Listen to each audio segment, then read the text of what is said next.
Assalamualaikum warahmatullahi wabarakatuh. Bismillahirrahmanirrahim. Alhamdulillahi rabbil alamin wa bihi nasta'in.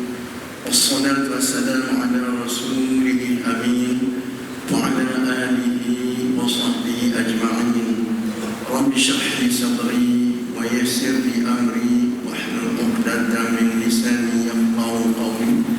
Subhanaka la ilma lana illa ma 'allamtana innaka antal alimul hakim wa la hawla wa la quwwata illa billahil 'aliyyil 'azim. Amma ba'd. Alhamdulillah,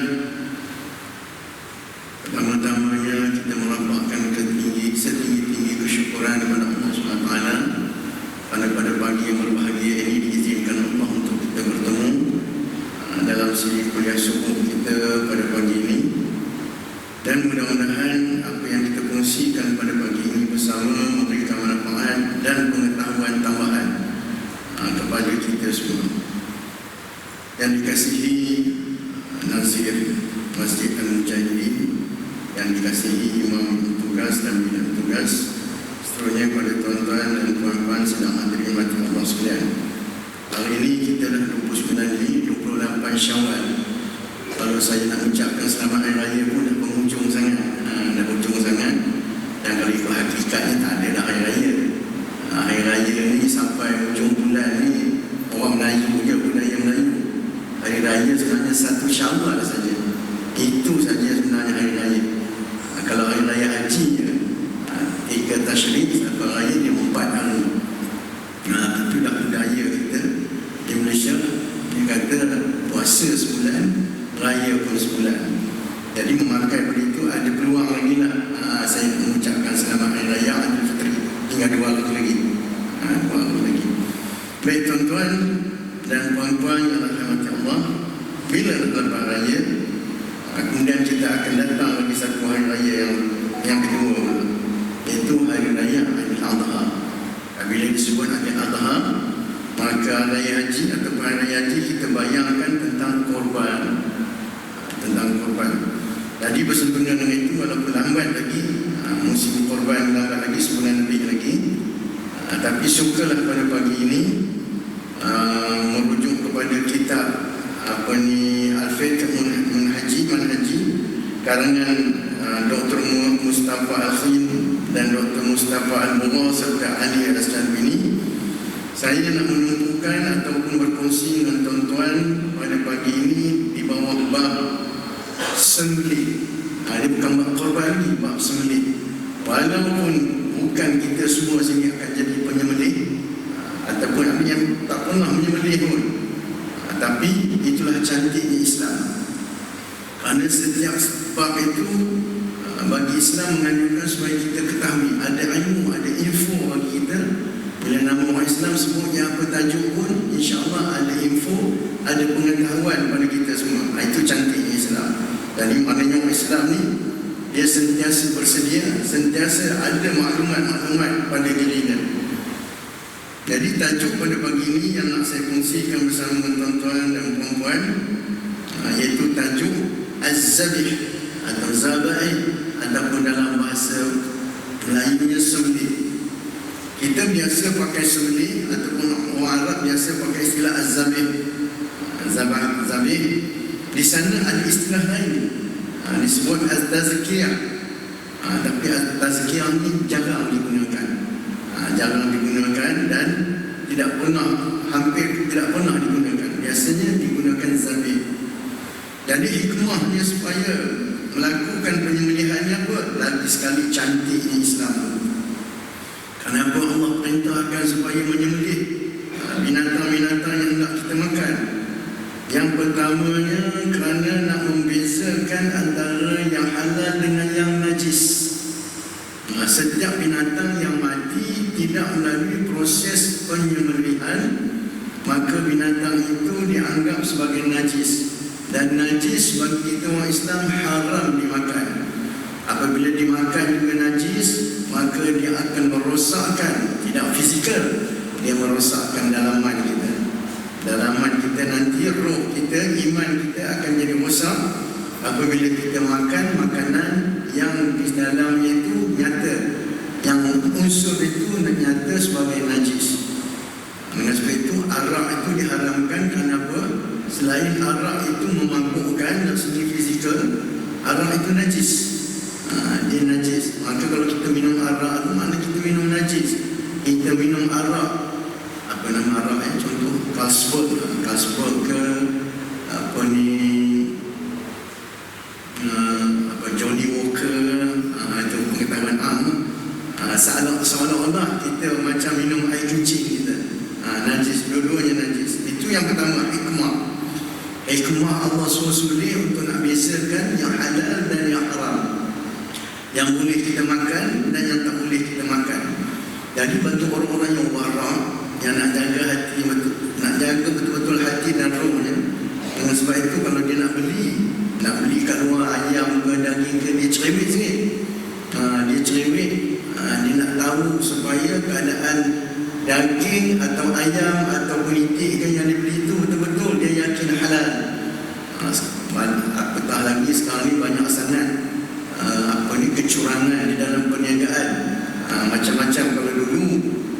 Kalau dulu kalau Cina berniaga ayam, dia tahu orang Islam tak boleh makan yang dia sembelih. Dia panggil orang Melayu suruh sembelih, terutama kalau hari raya.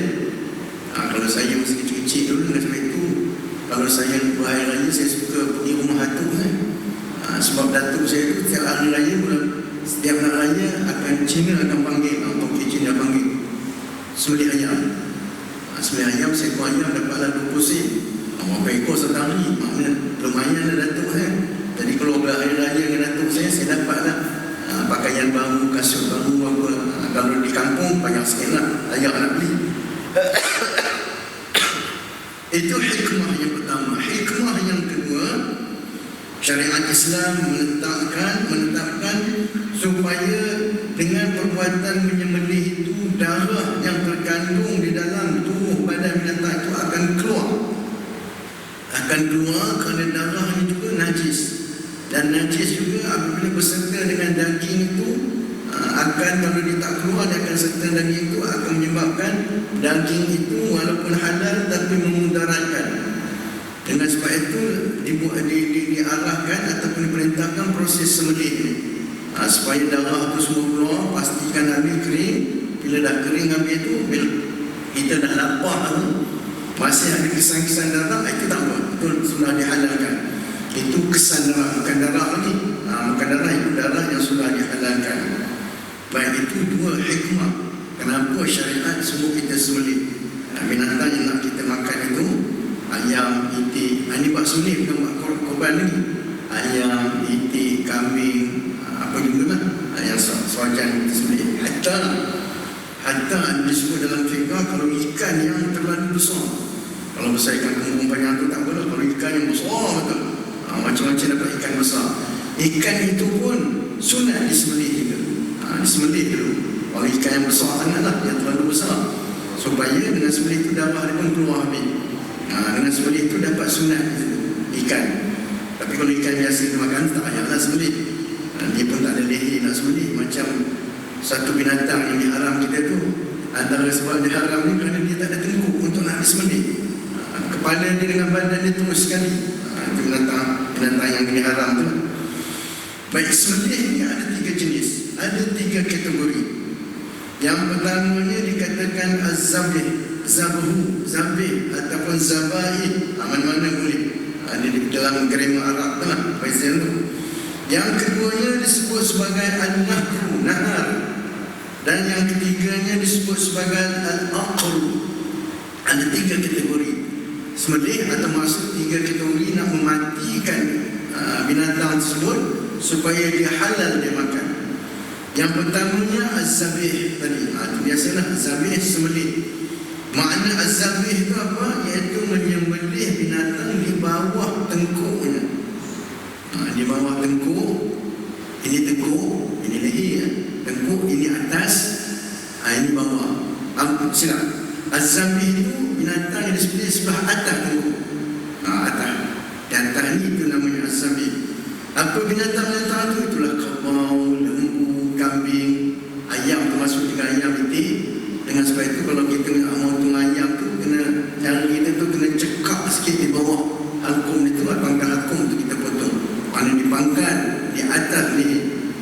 Itu yang pertama, biasalah kita tengok dan biasalah kita lakukan. An-nahru yang kedua itu iaitu memotong lebah atau binatang yang lehernya panjang dan dipotong di bawah. Di bawah leher, tak di atas. Di bawah leher, di pangkal berdekat dengan badan. Iaitu khusus kepada unta sahaja. Jadi unta jangan potong di atas, dia dipotong di bawah. Ada lembu, kerbau, kambing, ayam itu kan dia dipotong di atas, jangan dipotong di bawah pula. Itu kena tahu tu. Kadang-kadang mungkin terlepas pandang tak tahu, dia potong lembu, dia potong di bawah. Kalau potong di bawah tu kadang-kadang selalunya ataupun kadang-kadangnya bawa masalah. Kita tengok pada syarat-syarat itu akan bawa masalah pada syarat. Jadi kalau kita lihat kepada firman Allah, inna a'tainakal kautsar fasalli li rabbika wanhar. Kami telah menganugerahkan nikmat yang banyak kepada kamu, maka bersembahyanglah dan berkorbanlah. Jadi digunakan perkataan di sini wanhar, maksudnya nahar, an-nahar. Bila an-nahar itu maksudnya sembelih di bawah, dan maksudnya lebih mendalam ini maknanya unta. Maknanya dalam hal korban, apa berkait dengan korban?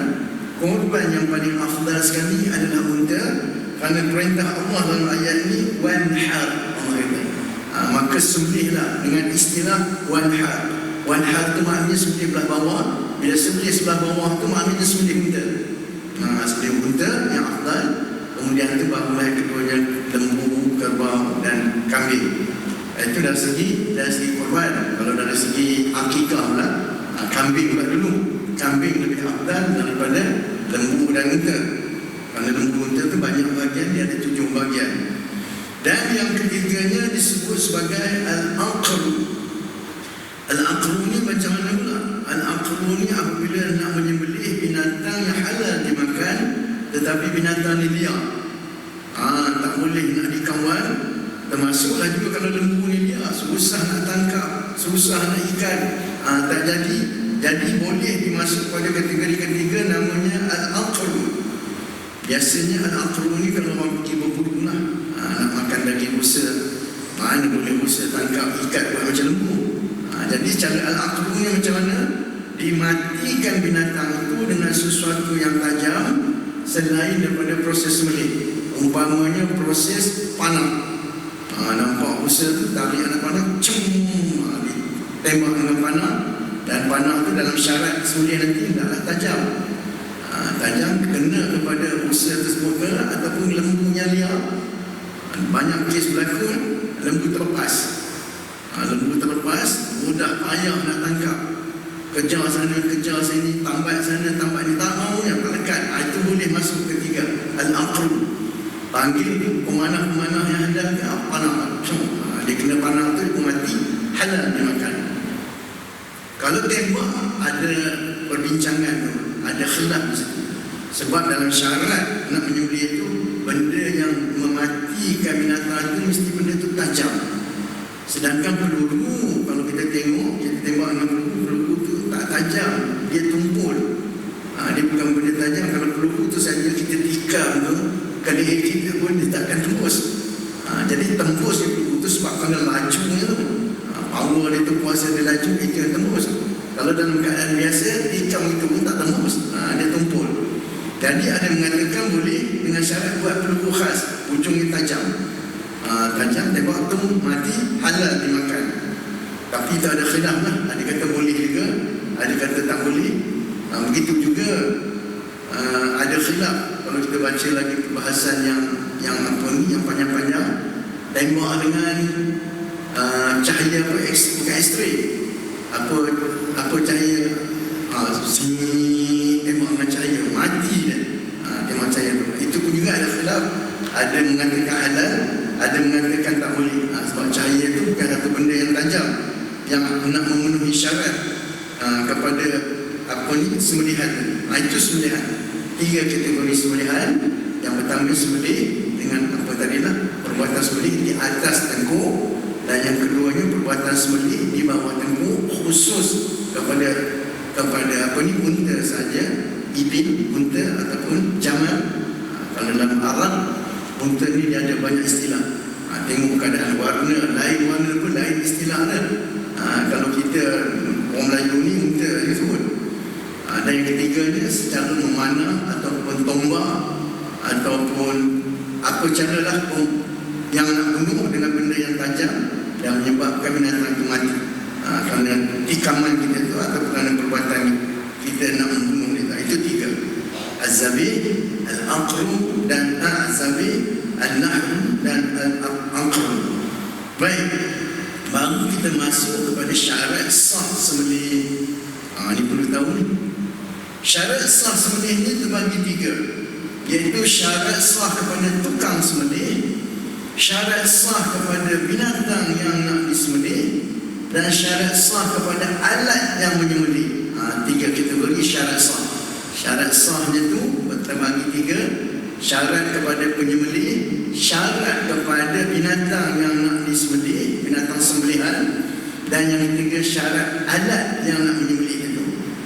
Jadi kalau syarat penyembelih itu dalam kitab ini dibagikan ringkasnya tiga. Kemudian di ujung nanti kalau ada masa saya akan tambah sikit-sikit untuk pengetahuan kita bersama. Yang pertamanya, penyembelih itu hendaklah orang Islam. Hendaklah orang Islam, itu syarat pertama. Mudah kan Islam, okey. Tapi kalau kita detailkan lagi, apabila dikatakan penyembelih itu orang Islam, hendaklah orang Islam yang sempurna. Kalau dia itu kita tengok memang semayang pun kadang-kadang semayang, kadang-kadang tidak. Ketahuilah, memang kita tahu ini tidak boleh. Tidak boleh menyembelih kerana dia menghasilkan makanan yang jadi subahan.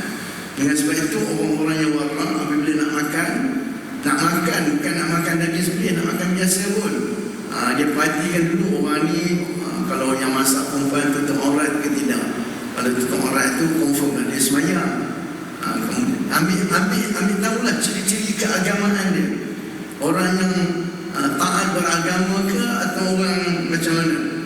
Kerana di sini kalau kita tengok video di dalam YouTube tu, dia biasa berlaku di Indonesia lah. Kalau ada orang Islam, bukan nak menghina. Kalau kita tengok dalam video tu, ada kena penyembelih tu, dia pergi menyembelih pakai seluar pendek ya. Seluar pendek mana tu? Selesai datang seluar pendek. Itu maknanya penyembelihan itu tidak sempurna syarat. Sah sembelih itu sah. Sebab dia asalnya dari Islam tu. Tapi syaratnya itu jadi longgar, jadi tak sempurna. Itu yang pertama, kena orang Islam. Dan orang Islam itu maksudnya biarlah orang Islam yang taat. Dan lagi lebih baik kalau orang Islam yang nak menyembelih itu, yang jadi tukang sembelih itu orang yang warak. Itu lagi baik, lagi bagus. Kita nak makan daging sembelihan itu yakin sungguh. Warak bila warak macam mana? Warak cara zahirnya lah, kita nampak dia warak. Tapi kalau sebalik itu kata dia jahat, itu antara dia dengan Tuhan lah, kita tak tahu. Tak zahir kejahatan itu depan mata, rupanya di belakang jahat rupanya dia ni.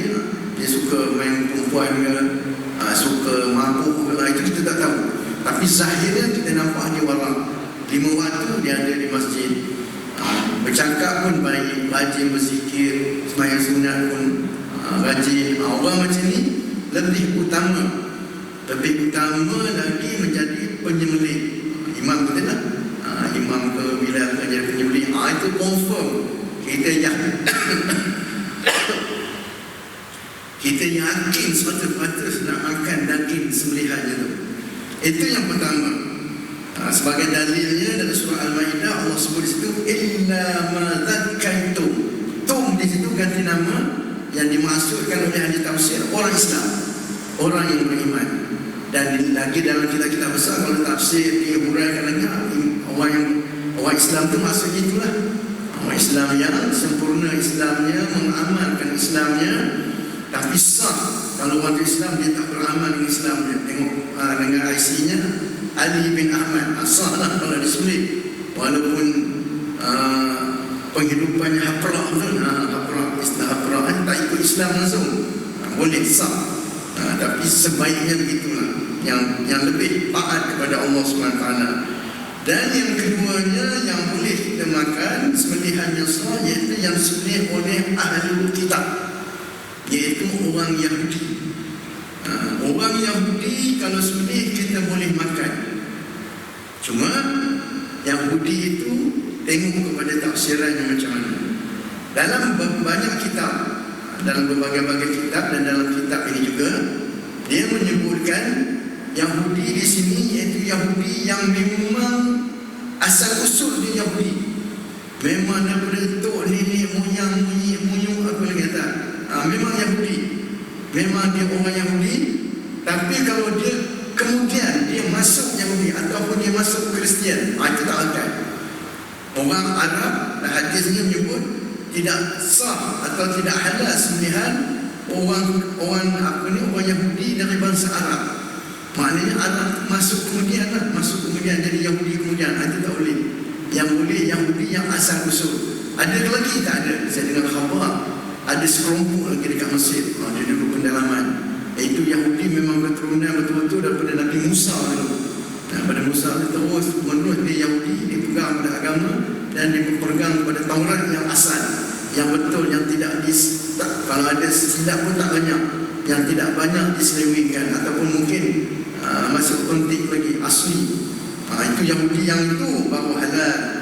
Bukan Yahudi yang ada sekarang. Yang ada sekarang ni semuanya sudah jauh menyeleweng pada pandangan kita Islam lah. Walaupun dia kata dia masih betul. Dan yang ketiga,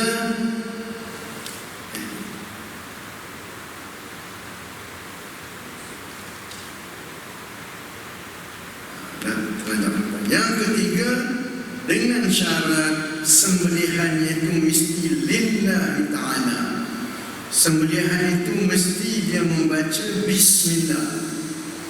Apa akan jadi kalau dia tak baca bismillah?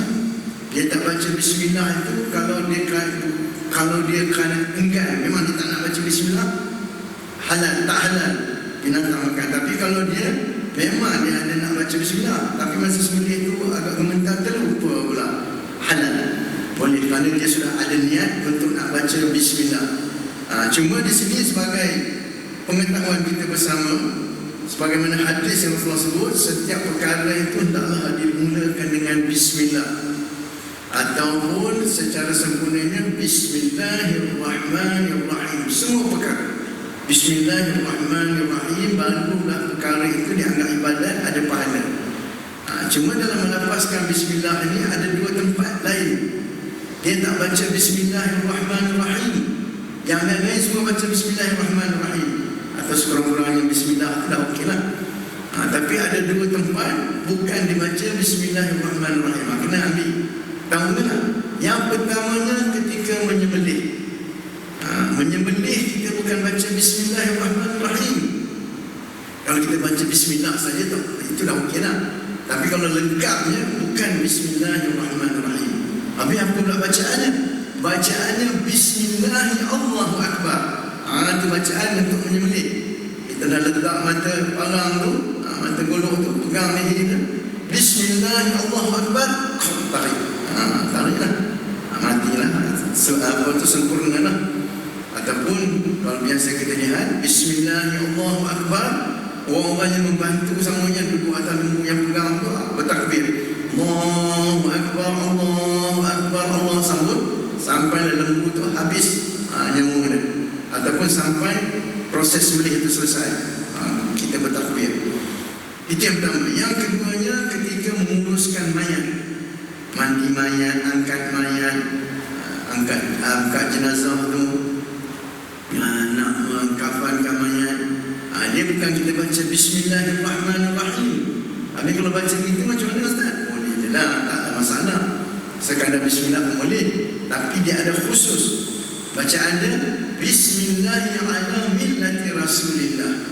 Bismillahi ala millati rasulillah. Itu dalam keadaan kita nak menyelenggarakan urusan jenazah. Itu info. Baik.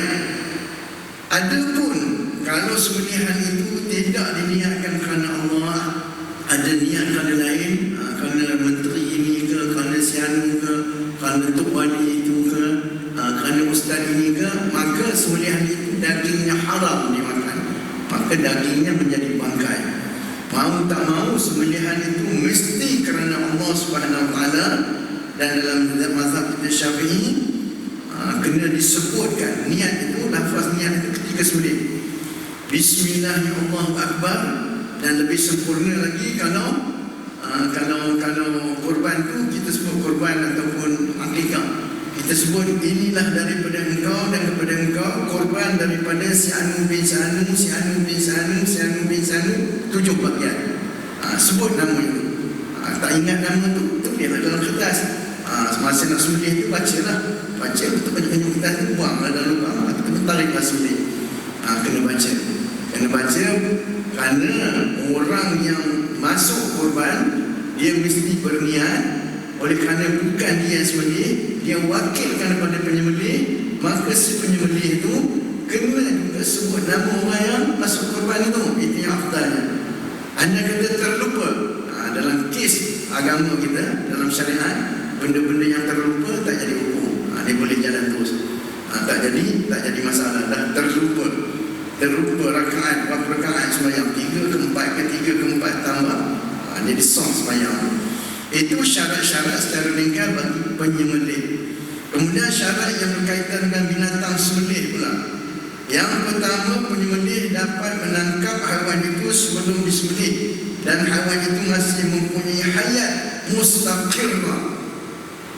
Ini termasuk dalam kes kambing langgar di kereta, langgar di lori. Ada hayat mustaqirrah. Macam mana nak maknanya? Masa menyembelih itu, apa syarat pertama? Iaitu binatang yang nak sembelih itu dapat ditangkap. Dan binatang nak sembelih itu dia masih ada lagi hayat dia, masih ada lagi nafas dia, masih lagi hidup, ada hayat-hayat hujung. Ini berlaku kenapa? Umpamanya tadi lembu ataupun kambing langgar di kereta, dia pun dah melumpuh. Kita pun kejar, kita sembelih halal. Ataupun yang dah lemas. Jadi nak menentukan halal itu, ada disebut hujung, tak disebut pula. Dia kena ada mustaqirrah tu, maknanya kalau dia mati kerana sembelih. Bukan mati kerana dilanggar kereta tadi, bukan mati kerana dilanggar lori tadi. Jadi tanda-tandanya apabila kita sembelih, selesai sembelih itu dia ada bergerak, mengelumpur-ngelumpur kaki dia. Itu maknanya dia ada lagi nyawa mustaqirrah. Kalau kita sembelih, masa nak sembelih pun dia dah diam dah, maknanya itu dia dah mati. Ataupun dia masih ada tapi kita sembelih tapi dia diam, tak ada pun bergerak. Itu maknanya dia sudah mati. Dia sudah mati kerana dilanggar, ataupun dia sudah mati kerana lemas ni. Jatuh dalam payah ke, jatuh dalam longkang, longkang banyak air, kita berangkat lama-lama, sembelih tapi dah diam. Itu maknanya dia dah tak ada, sudah tak ada nyawa mustaqirrah. Maknanya salam lah, tak halal lah, kita haram lah daging kan. Tuan punya lembu terpaksa menanggung rugi lah. Itu yang pertama. Yang syarat yang kedua, ini syarat yang menyebabkan orang takut nak jadi penyembelih. Walaupun kadang-kadang dia dah banyak kali sembelih, saya sendiri pengalaman masih juga takut-takut. Kenapa? Syarat yang kedua, kena putus halqum dan juga urat marid, iaitu saluran pernafasan dan saluran makanannya. Dua tu kena confirm putus kan. Nak kena confirm putus tu kadang-kadang lalu. Jadi orang yang biasa sembelih, untuk dia nak confirmkan tu, dia dalam sembelih tu dia rasa dulu dengan tangan putus ke tak putus. Tapi lazimnya kalau barang tu memang tajam semua, itu syarat pada alat memang tajam sungguh-sungguh, memang dia sekali tarik je. Semalam ada jamuan, dah minum air batu, dah lagi ada juga. Kalau yang betul-betul tajam, sekali tarik je putus. Putus dua-duanya. Jadi kena pastikan dua-duanya putus. Antara kepastian itu, ini tak semestinya berlaku, tapi lazim dia berlaku. Makanan dia terkeluar, dia mendapat terkeluar, itu mana putus lah tu. Kalau tak putus, makanan tu yang dalam perut dia tertolak keluar tu, dia akan sangkut juga di situ. Tapi kita nampak kuning ke coklat ke, makanan tu keluar, itu confirm putus. Ataupun yang keduanya, disedut, darah yang keluar tu disedut balik. Kalau dia mendapat, itu menunjukkan urat pernafasan itu dah putus. Itu yang kedua. Kena pastikan dua-duanya putus, urat pernafasan dan juga urat makan, saluran makannya. Dan syarat yang ketiganya, ini juga syarat yang menyebabkan orang takut nak jadi penyembelihnya. Syarat yang ketiganya, kerja menyembelih atau perbuatan menyembelih itu hendaklah dilakukan dengan cepat dan sekaligus. Cepat dan sekaligus, paling banyak pun 3 kali. Sah sekali, itu yang paling afdal. Kalau tak boleh tu sah 3 kali, ataupun sah 2 kali. Jangan senang berlaku tu cuk.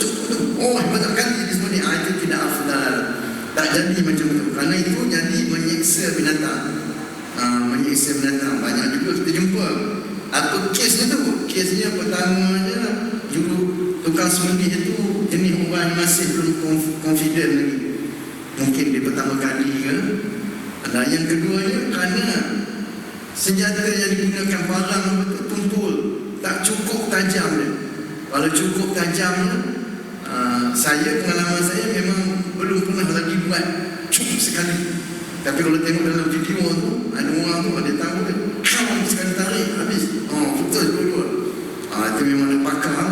Tapi setidak-tidaknya selebih-lebihnya pun 3 kali. Tarik sekali, turun sekali, tarik sekali lagi, habis. Tarik belah kanan, turun tengah-tengah, tarik sekali lagi belah kiri.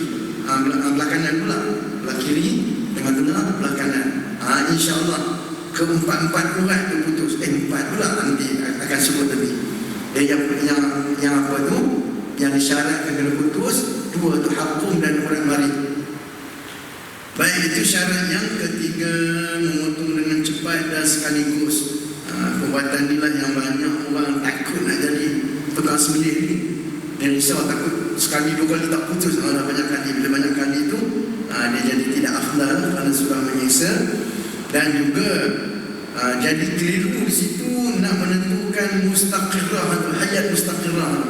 Dah banyak kali, jadi mati sebab sembelih ke, mati sebab dalam kalori tadi. Kita dah jadi keliru di situ. Dan mengelumpur itu kerana dia ada ayat mustaqirah ke, ataupun terseksa kerana sembelihan yang dibuat berkali-kali. Habis kepada binatang. Kemudian syarat yang ketiga pula, syarat kepada alat sembelihan. Jadi syarat yang pertama, yang kedua tadi, orang Islam, dan juga syarat penyembelih dan syarat binatang sembelih. Kalau sempurna 3 syarat itu, sebenarnya tak kira lelaki ke perempuan ke yang sembelih, halal. Kerana dulu kecil-kecil pun nak dengar dekat mak saya ke apa, orang perempuan tak boleh sembelih. Kalau orang perempuan sembelih, orang lelaki tak boleh makan. Itu katanya. Jadi takutlah orang perempuan nak sembelih. Bila orang perempuan sembelih, orang lelaki tak boleh makan. Sebenarnya tidak. Halal sama ada yang menyembelih itu lelaki ataupun perempuan. Cukup syarat itu boleh. Dan syarat kepada alat sembelihan. Alat yang hendak digunakan menyembelih yang nak melukakan itu mestilah daripada alat itu diperbuat daripada besi, daripada tembaga, mana logam lah, daripada timah, itu 3 logam. Atau boleh daripada kaca, atau boleh juga daripada batu. Kaca dikikis, tajam semua. Pastinya kaca lagi tajam. Kalau dia memang tajam tu, lagi tajam daripada besi. Besi kadang-kadang tu dia cepat tumpul juga. Kaca ataupun batu. Batu yang diukir elok, yang ditumpah elok, jadi macam suatu yang tajam. Boleh dengan 3 perkara ini, logam, iaitu sama ada besi, tembaga atau timah, kaca ataupun batu.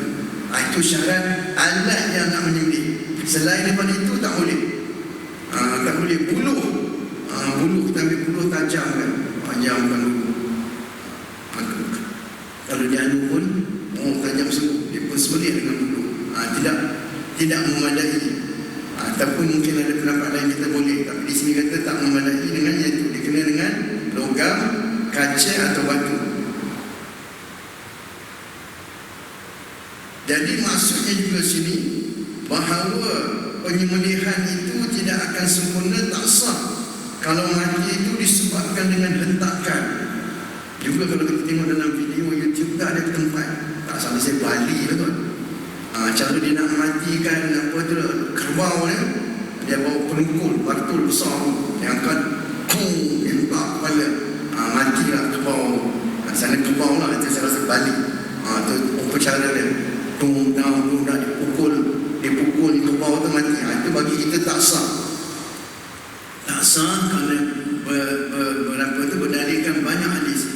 Kerana sebab utamanya darah tak mengalir. Kerana hadis pertama sembelih itu yang sembelih itu supaya darah dia mengalir keluar. Dan yang keduanya pula alat sembelih itu bukanlah gigi atau kuku. Lawan pada yang pertama.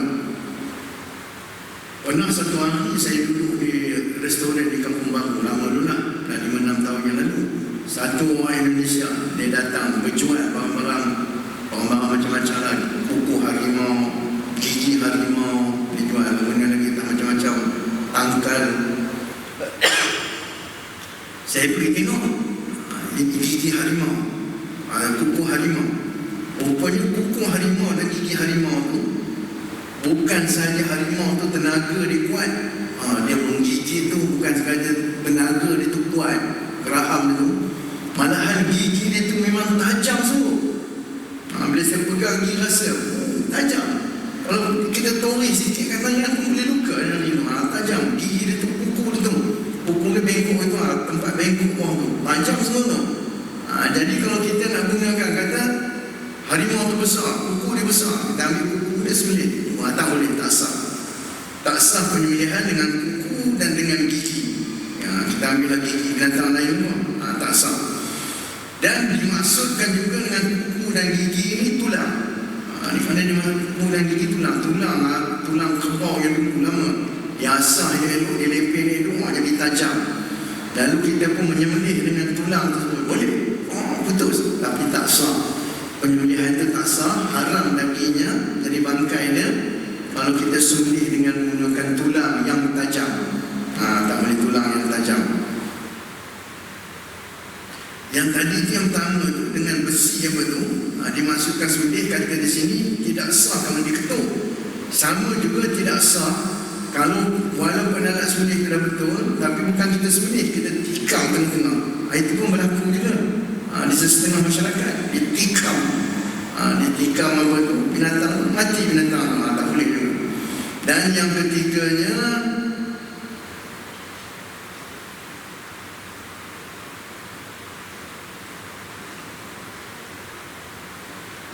alat nyembelih, syarat nyembelih dua saja, iaitu dengan besi yang tajam, kemudian itu sebagai penutup beberapa peringatan ataupun beberapa cabang-cabang daripada kisah terutamanya dalam korban, iaitu sembelihan janin, anak dalam perut. Cukup dengan menyembelih ibunya. Kita nak korban rupanya kerbau ataupun lembu itu mengandung, ada anak dalam perutnya, maka kita pun sembelih ibunya mati, dah lapar-lapar ada anak. Apa hukum anak tu? Hukum anak tu halal. Anak yang di dalam janin itu, dalam perut ibunya itu jadi halal dengan sembelih ibunya. Mati ibunya, mati anak itu, apa tu halal. Melainkan dah mati ibunya, lapar-lapar keluar, hidup lagi ibunya. Hidup lagi di situ, sunat disembelih juga. Sunat disembelih. Sekiranya keluar ke dalam masih hidup, maka ketika itu mestilah disembelih, sunatlah disembelih. Peringatannya kedua pula, mana-mana bahagian haiwan yang terpotong dalam keadaan hidup, kambing terputus kakinya, hukumnya adalah sama dengan hukum bangkai.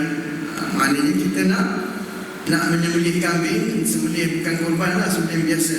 Kalau korban disyaratkan dengan cacat. Sembelih biasa ataupun mungkin korban juga lah, binatang tu punyalah melupuk, putus kaki dia. Binatang tu pun kita sembelih. Jadi putus kakinya tu semasa dia masih hidup. Lalu yang hidup tu kita sembelih, halal dagingnya, tapi kaki yang putus tadi sudah haram, sudah tidak halal. Kerana dia sudah terputus semasa hidup. Itu sebagai panduan ilmiah sajalah. Janganlah berlaku daging putus.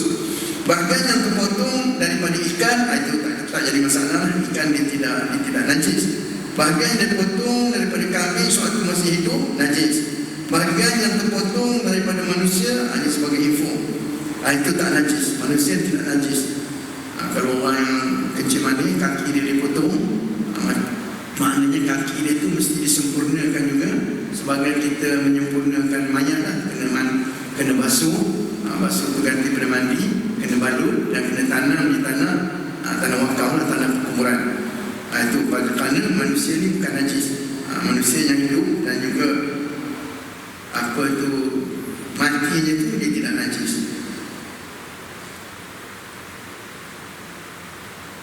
Baik, yang terakhir disebut di sini sebagai pengecualian ataupun benda-benda yang sunat dilakukan, sunat tambahan. Belum pengecualian, dikecualikan haiwan itu boleh dimakan dagingnya menurut syarak, dikecualikan daripada hukum yang telah disebutkan bulu kambing dan unta. Bulu kambing dan unta yang panjang dengan syarat berikut. Itu adalah walaupun anggota itu berpisah, dia jadi najis, tapi dikecualikan bulu. Macam biri-biri, bulu tu boleh, walaupun dia dah terpisah daripada badan. Kita ambil bulu biri-biri itu boleh, masih hidup, tapi biri-biri itu tangan dia, kaki dia terputus pula. Sedangkan kaki dia masih ada bulu banyak, kita ambil bulunya, dibolehkan. Suci sama. Dan yang ketiga, diharamkan memakan bangkai walau bagaimanapun cara matinya. Bangkai ialah haiwan yang dicabut nyawanya bukan melalui sembelihan mengikut syarak, sama ada ia mati sendiri ataupun kerana perkara yang lain seperti dipukul, dicekik, diselam, lemas dalam air dan sebagainya. Selain daripada sembelih, maka binatang-binatang tersebut haram dimakan, tak boleh. Baru kita masuk kepada penutup sebagai takhir, iaitu ada beberapa perkara yang sunat dalam ketika melakukan penyembelihan. Dia bukan syarat, dia bukan rukun, tapi sunat, elok dilakukan, iaitu menyebut nama Allah Subhanahu Wa Taala ketika menyembelih, iaitu bismillah, saya sebut tadi. Maka dia apa tu disyaratkan dengan nama Allah, disyaratkan niat kepada Allah. Zahirnya itu dengan sebut bismillah. Anda kata terlupa bismillah, bergantung pada niat. Dia niat tadi nak sembelih itu sebab apa? Sebab raja ke, sebab wali Allah ke, sebab imam ke, sebab orang lain, itu tak pakai, bergantung kepada niat dia. Tapi kalau niat dia kerana lillahi ta'ala, maka sembelihan itu sah walaupun dia tak baca bismillah. Kerana terlupa pula, kerana gumulung sangat darah, lupa nak baca. Tapi afdalnya baca bismillah, Allahu Akbar. Itu yang kedua, baca bismillah. Yang pertama. Yang keduanya, memotong urat wadajaini. Dia ada urat kiri kanan dia pula. Sunnah dipotong. Yang wajib diputuskan, halkum dengan marih tadi, itu wajib, mesti, tak boleh tidak, mesti putus. Lepas itu ada dua urat lagi di kiri kanan, tak putus pun tak apa. Tapi sebaik-baiknya sunnahnya diputuskan juga, potong sikit. Bila kita potong sikit, darah mancut ke tepi tu. Potong sini tujuannya supaya ada sokongan lagi, darah akan keluar dengan cepat. Itu namanya wadajaini, darah urat ini. Dipotong sikit di tepi ini, tepi kanan dan tepi kiri, dua kiri kanan. Dia maknanya supaya dalam satu proses darah keluar lebih sempurna lagi. Yang ketiga, penyembelih hendaklah menajamkan mata alat sembelihannya, parang atau kodok tu kena asap tajam-tajam. Kalau tak pandai mengasah, kerana mengasah ni juga satu art, satu seni. Ada orang tak pandai, dia asah macam mana tak mahu, tumpul juga. Bagilah kepada pakar ni. Tapi sekarang ni dah mudah, ada grill boleh sini, dia tajam. Dan cara nak test tajam tu macam mana? Orang bagi panduan, ambil kertas kabur ke kertas apa, dia sini, dia terbelah tanpa gulung-gulung, itu menunjukkan tajam.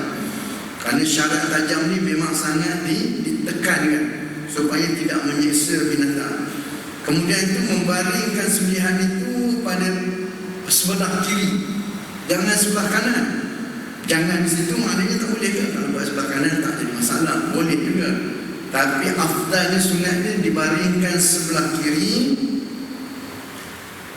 dan badan sebelah kanannya di atas.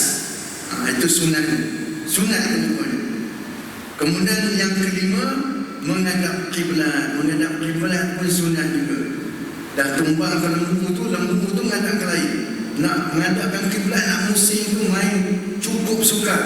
Sukar semua. Tak apa, boleh sembelih. Sah sembelihan.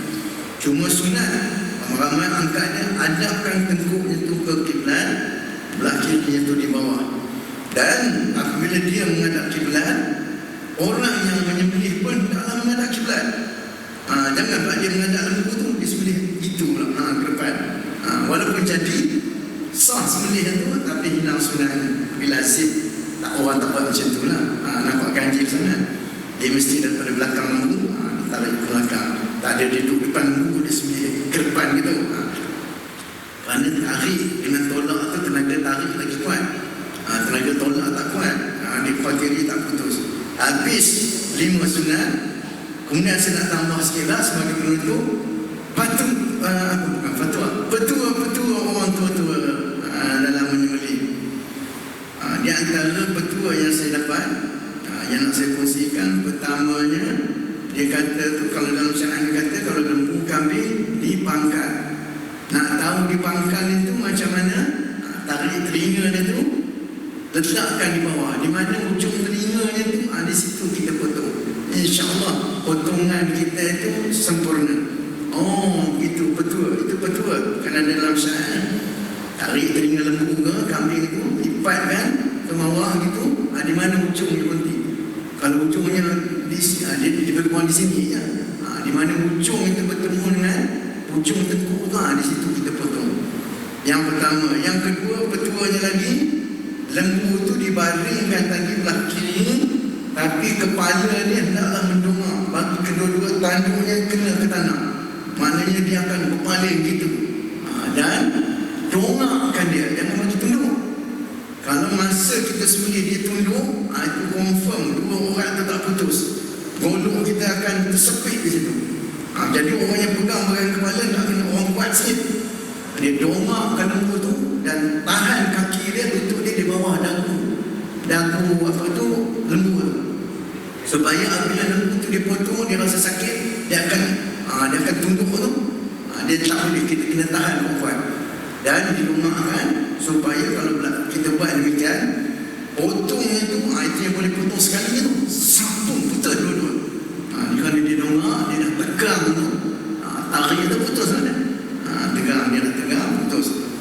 Kemudian lagi tu, petua yang diberi oleh orang yang mahir sembelih ni, orang yang tukang sembelih itu meletakkan kakinya di tengkuk lembu. Kemudian letak kaki itu di mana tempat kita sembelih itu, jangan bertepatan golok tu di kelangkang kita. Kita duduk tengah-tengah, letak tu lutut dua-dua. Jadi golok tu betul-betul di kelangkang kita. Jangan gitu. Tapi kita duduk supaya letakkan lutut tu di atas kepala tengkuk lembu tu. Golok itu nanti di kanan kita. Andai katalah zoom dia di kanan. Letakkan di kanan. Dan begitu juga lah, ada lagi beberapa petua yang lain. Dan salah antaranya pula, kita terlepas pandang. Kerana kita nak tumbangkan lembu tu, kita ikat. Kita ikat kaki lembu tu. Lepas tu kita pun sembelih lembu tu pun Allah. Ketika dia mengelupur, bagikan dia kebebasan. Jadi kalau boleh, yang berani tu pergi buka ikat tu juga, biar kaki dia meronta. Dia maknanya dia mati dalam keadaan selesa. Tapi kalau kita dah ikat, dah sembelih, tentu kita biarkan dia nak melupuk pun, kaki dia dah terikat. Kaki dua depan, dua belakang dah diikat. Dia nak melupuk pun, badan tak. Akhirnya kita kata dia tak sempurna mengelupur dia tu. Bila tak mengelupur tu, dia masalah darah tu. Jadi lepaskan. Nak melepas itu kan orang takut. Takut buka-buka pum, dia tendangnya jenuh je lah.